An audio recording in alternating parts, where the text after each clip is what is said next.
Hey guys, this is Whitney and from Spastic Chatter, and you watched last week as Connie and Nelson, a medical provider, a durable medical provider that specializes in scooters. You watched me last week interview her, and we thought it would be cool for Connie to interview me as a professional interviewing a person that uses the equipment. So that's what we're doing this week. And Connie has thought up some really good questions. So yeah, that's what we're doing. So we're gonna get on with the questions. Connie, you want to start? Sure, sounds good. Thank you so much, Whitney. Appreciate that. So what we kind of discussed was that you've had different power wheelchairs over the years, but I believe you've learned a lot about the different kinds, and of course they improve over time and get different features and stuff. But what I'd like to know is you've bought some yourself and you've been funded and had an occupational therapist involved with some, and I kind of want to find out your experience with the power wheelchair that was assessed by an occupational therapist versus your purchase of your own and what you'd learned to be able to do that. Okay. Well, I've learned so much over the years, and comparing what a OT is gonna give, like OT, and what an insurance company is gonna give you to what you buy on your own is like night and day. Mm-hmm. What my experience is with a prescription for a wheelchair, they're gonna make the OT is gonna make sure if they do their job correctly, mm-hmm. they're gonna make sure that your seating is perfect, and that the chair fits you like it's supposed to do, and like the chair's functional, and they're gonna, in my experience, because I've had medical professionals look at me and they assume that my severity of cerebral palsy is far more than it is, mm-hmm. and they don't assume that I'm independent, so they want to stick all these bells and whistles on the chair, which is fine and dandy, but in reality it just makes it harder for me to live independently. Mm-hmm. So that was one thing that I liked about getting my own wheelchair, paying for it, is mm-hmm. I got to choose what I wanted. So at the time I wanted a very basic chair, so that's what I got. But I learned over time that I need a custom seating system because my body started hurting after using it for only like a couple months. Yeah. So I learned that I definitely need a custom seating system. But now that I know as you age and you use more equipment, you kind of realize what you need versus want. And I don't let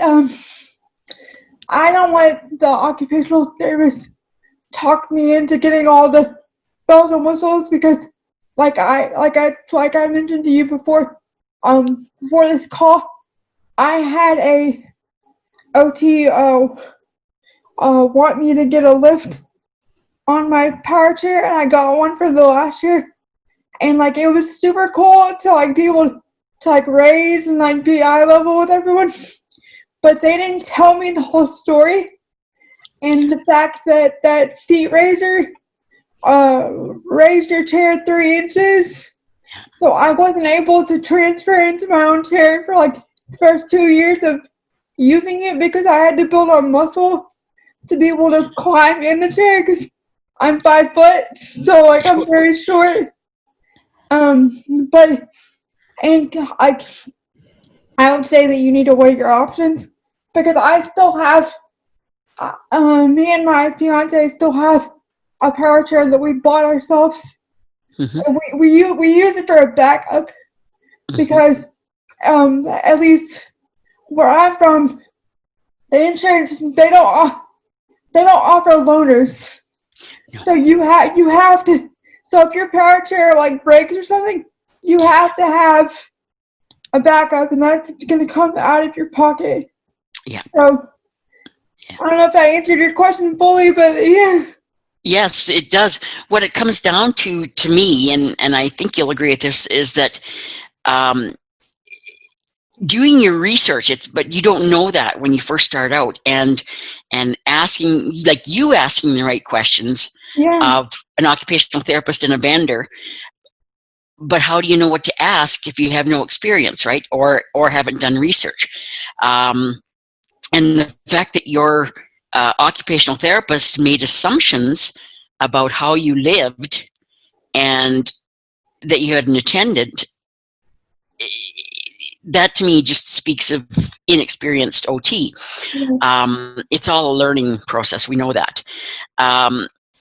So, like, you know this, and so I think that the one you choose yourself is best in the end. But then again, what happens is the designs change and the features change and all that kind of stuff. And that's like when you went to buy your own, of course, money comes into it, amount of funding you have available that you when you're going to purchase it yourself. I had to use my financial aid for my because I was going to college at the time. So I had to apply for financial aid to buy the wheelchair outright at the time, because there is no funding when it comes to besides Medicaid and like your insurance. And like I said, they're not going to pay for a loaner chair. So yeah. Well, that's what ended up happening. You buying that scooter that time because your power wheelchair ended up in the shop for 3 months, and you found that the scooter was not quite so suitable, but you didn't know any different. You just needed mobility, Because the scooter was less expensive than the wheelchair. So I was just like, oh, let me try a scooter. Yeah. No. Yeah, exactly. And that's why it's so important to have the right equipment chosen. And we know that scooters usually what they call entry level for people who can walk around their apartment and maybe, or sorry, their home, I should say, and maybe a little ways outdoors, but they can't go distances. Whereas power wheelchairs are more for seating needs and people who often can't walk, maybe a few steps, but not very far. And actually, power wheelchairs are often used inside and out, depending on the person's situation. And but you know your stuff, and you know what's happened in the past, and you know what to question. And I think that's brilliant on your part, because you know yourself. You live in your body. You know, and so to ask the vendor about certain aspects is really important, and to give feedback. And see, I didn't know like that was the chair I was talking about with the razor. That was my first chair that I did completely by myself, because I was old enough to do it myself. My parents weren't there to advocate for me, so that was kind of a learning experience for me. And I didn't get a chair that fit my needs, because I was going with what the medical provider told me to get. And then I learned. It took trial and error for me to learn what I need to advocate for, and I need to stand my ground when you're getting equipment, because I'm in that equipment almost 24/7, because I don't walk, so I'm in it for the majority of the day. Yeah. So I know what my needs are and what I want now. Well, exactly. And the thing is that the seating is so important for anybody like yourself who's in it most of the time, because if you don't have the proper cushion, you can get pressure sores, and they are so painful.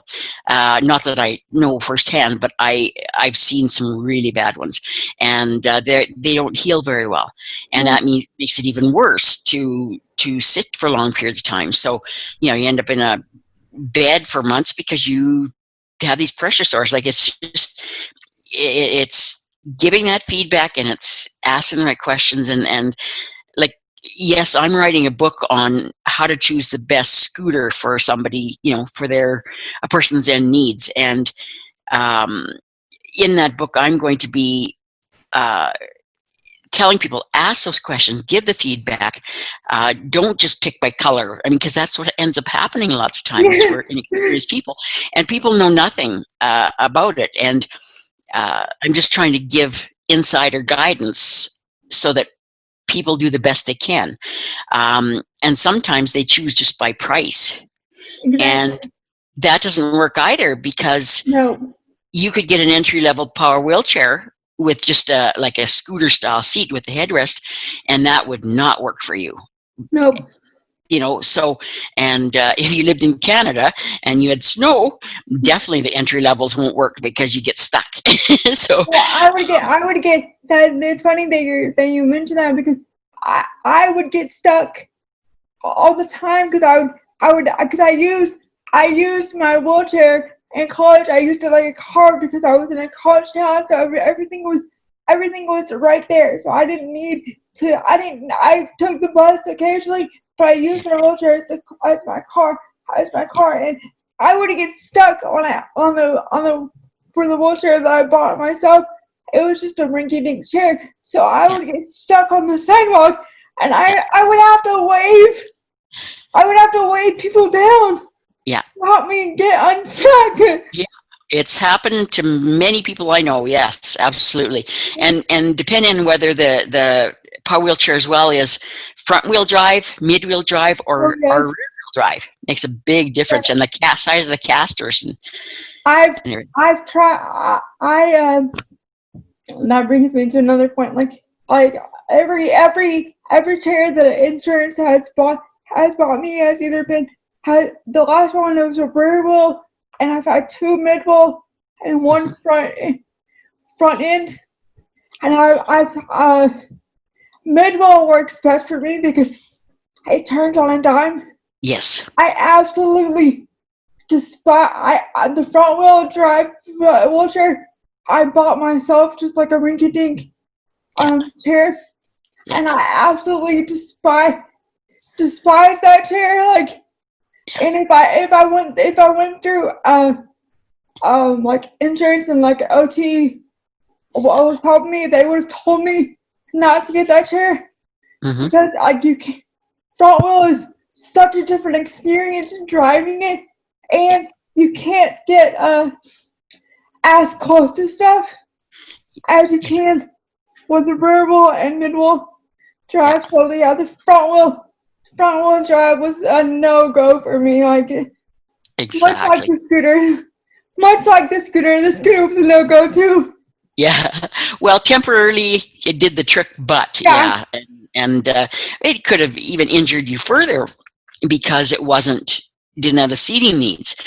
Do you mind me asking, the power wheelchairs that you've had, are they what they call like the tires, are they pneumatic or air-filled, or are they foam-filled solid tires usually? They've always been solid tires, but it's funny that you mentioned that, because the chair that we just bought for a travel chair, we didn't realize it because it didn't say in the description, but the tires are air-filled.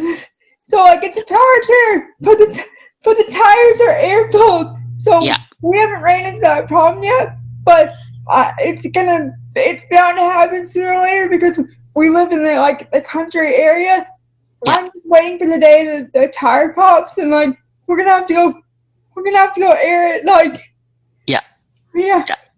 Well, and that's the thing, is there's pros and cons to both, and like a lot of clients that I knew didn't keep their tires pumped up.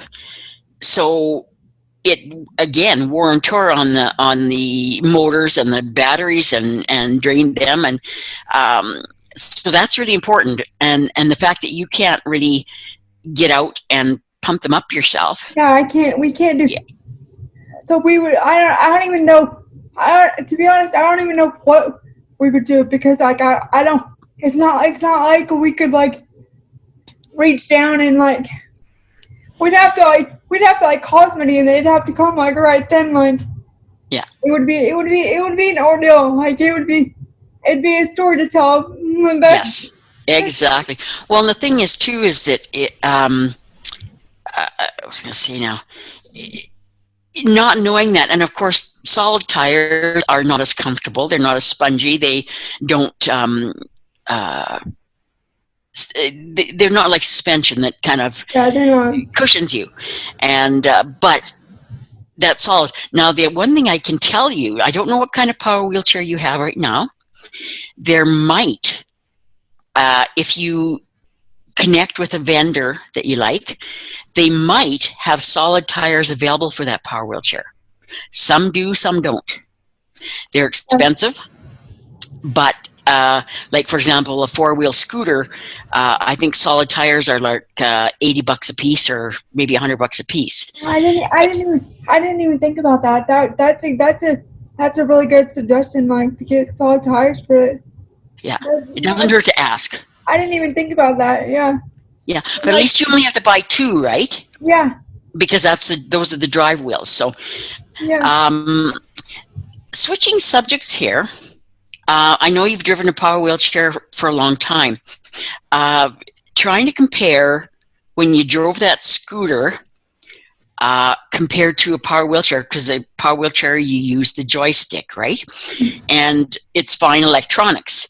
And I know I had a client who was driving her power wheelchair along the street, and she wanted to get by a couple people that were walking ahead of her. And she just cranked on the joystick, and it didn't react at first. She didn't move, but all of a sudden it moved so fast that she tipped over the curb and injured herself further.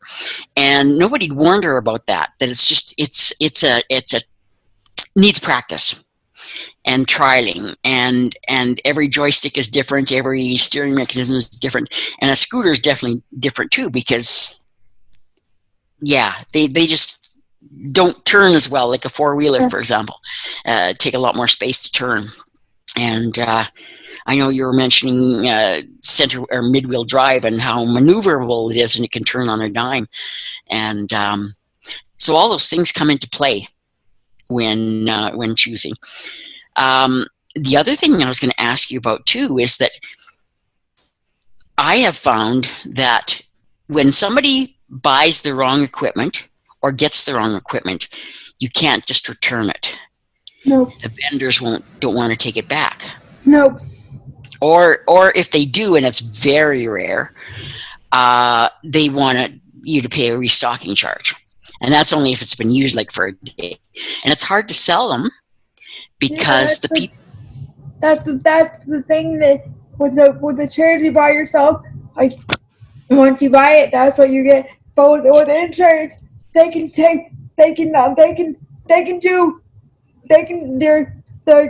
general medical person can do readjustments. They can give you different accessories to make it better. They can work with you. When you buy it yourself, you buy it and that's it. Like you get what you get. Like there's no fixing it. Yeah, well, but even with insurance, yes, they can do those extras, but if there's some features on the power wheelchair that you either didn't know about or didn't know how they worked, they can add all the cup holders and cane holders and whatever, but trialing is so important. Trialing around your own home community, in and out of your doors. Can you open the doors? Like if you don't live in a place with automatic doors, trialing. To me, if you can't swing it and you can find you can find a Cerebral medical person that will give you a loaner chair for or somebody that has a chair that you want to use. It would be so beneficial if companies would cover a loaner chair just so people with significant disabilities could try out these chairs first to make sure it's going to benefit their lifestyle, rather than like sticking them with it and having to deal with the repercussions. You know, exactly. So in Texas, then you don't. Okay, I'll backtrack. When we tell people that to go down, say, to the vendor's store and trial scooters, okay, trial different ones and kind of rule out the ones that you don't like, but don't just drive on the smooth floor of the store. Go outside in the parking lot, go on the bumpy parts and everything, and then you can weed some out that you don't like, that don't fit you, that don't work for you. But then, I don't know if it happens in Texas, but here in Alberta, the vendor will bring one or two scooters out for you to trial around your own home community, because that's where you're going to use it for the most part. And now I don't know if they do that there, but I think that's essential. I've only had that happen to me once, and that was because I had known, well, the company I am with right now, like, will do that with me because I've known them since I was 3. Right. Like, I was his first patient, so we have a relationship outside of wheelchairs. But when I went to college and I wasn't under his care anymore, they don't if they don't know you on a personal level, they don't care. Like they're just gonna they don't give you loaner chairs. They don't give you chairs to try. They'll give you their opinion on what chair you think what chair you think they think you need.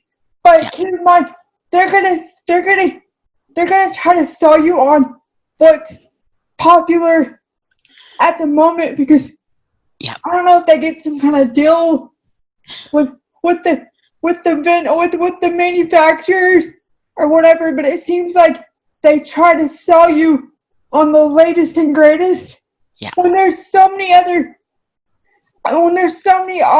options that might benefit a person, rather than just the latest and greatest. Like, exactly. You know what I mean? Yeah. Well, that raised seat, for example. That, I don't know how long ago that would have come in, but it never used to be on power wheelchairs years ago. And actually, there's the occasional scooter you can get it on too. Of course, it costs extra, but if you would have been able to try, you would have known that. I mean, whoever funded that, your insurance company or whatever, end up paying money because of their mistakes, and they didn't ask the right. I'm like, don't get me wrong, that razor helped my anxiety so much, but I couldn't use it independently. It even a couple years into the chair, because the chair is supposed to last 5 years. So a couple of years into having the chair, like around the 3 or 4 year mark, the razor stopped working. So I could raise, but I couldn't go back down. So I can only go back down if somebody toggled a switch. So if I wanted to raise, say that, I like going to live music concerts and stuff, and of course I wanted to be eye level at those. So I had to be around my dad or somebody that knew where the switch was to bring me back down, because I can't really explain to a person, oh yeah, there's a switch. There's this little tiny switch underneath my seat. I can't, I don't know exactly what it looks like. I just know there's a switch. Exactly. Well, and the thing is too, is that if for some reason you get stuck up like that, it's dangerous, because it was totally dangerous, because it there was like a thing on there where like if you go up high enough, like the speed decreases, but Yes. it didn't. But it was broke. It was broke. So I could go as fast as I wanted up that high. Like I loved it, but that was unsafe. It's like going on a roller coaster or something. You're scared. Yeah. But the thing is, it throws off your center of balance because you're up higher and you could be top heavy and you could, you know, so there's just so many factors like I'm so glad I talked to you because as a power wheelchair user, you've learned so much and that research is so important. Now, it can't be the be all and end all because there are mechanically inclined people. There are some that are not. And I had one client who, how can I explain this? On the manufacturer's website, it said you can go this far in a day and you can climb curbs and you can go as fast as you want. Not a problem. Within about a month and a half, she'd wrecked her new power wheelchair. She only believed what was on the website. She didn't believe the vendor who said, that's not the way it's intended. Yes, it can do that, but it's not meant to do it on a regular basis. Yeah. And so, as mean as it sounds, we actually had to threaten saying, you've got to stop that. You need to listen for your own safety, for one thing. And if it continues, we'll take the chair away. Now, we don't want to do that. We didn't want to do that. But if they can't appreciate it and understand, it's an electrical mechanical device. And it's going to break down eventually. And the more it's abused, you know. Yeah. Yeah. And depending on, and of course, the smaller entry level ones are not made as well. Cheaper materials, cheaper even metals for the frame. They're just not meant to do that. And I'm not one, like, I'm a do as I say, not do as I do type person. Because I, being a wheelchair user for like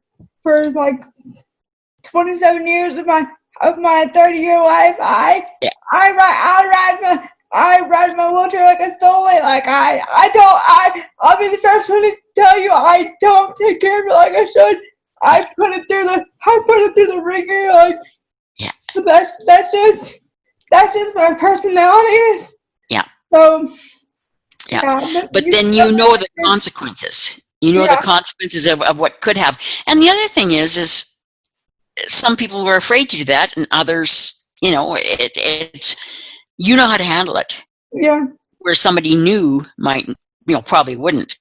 And also when they're manufactured, sometimes mistakes are made. And like I'm thinking of my vehicle, for example. This manufacturer's been manufacturing vehicles for many, many years. But when I go around a corner, I feel like I'm going to tip over. So, yeah, you just have to do the research. So, yeah, exactly. And if you get the color you want, wonderful. Yeah, especially if you're a first-time user, you definitely need to do your research. Yeah, and ask the right questions, because even the vendor reps or the occupational therapists don't know everything unless they've been in business for a long time, and they realize that nothing is perfect. Like I said, they're electrical mechanical devices, and depending on who's designing, there's so many factors, right? So you just do the best you can with what you got, and yeah, like I said, do your research and ask the questions. So you've got it down pat now. But it can be a long learning curve. Yeah. Well, I really enjoyed this episode, Connie, and I really enjoyed, I guess, this two-part episode, and I really thank you for doing this. I think it's going to benefit a lot of people in the disability community. And I don't want. We could talk about this for a long time, so I want to be respectful of time. But maybe I'll have you on again. Contact me anytime. I've really enjoyed this, and somebody who's so knowledgeable and active, and someone like yourself that makes good use of what you have, and you just do the best you can with what you got. But Yeah. I thank you very much for interviewing me, and I hope you and your fiance have a wonderful Christmas. You too. And So all Connie's links will be, or I'm gonna put all your. I have to look at the other episode, but I think I have a few links that I can put in the description for people to follow you, to get a hold of you. And then I'm gonna link the first episode at the bottom of this in the description. So if you want to go back and check out more about Connie and her story, you can check out when I interviewed Connie last week for Spastic Chatter. Yeah. But again, thank you so much. Thank you. We'll resume regular Spastic Chatter episodes next week, so check back then. Okay. Thanks. All the best, Whitney. Thank you so much.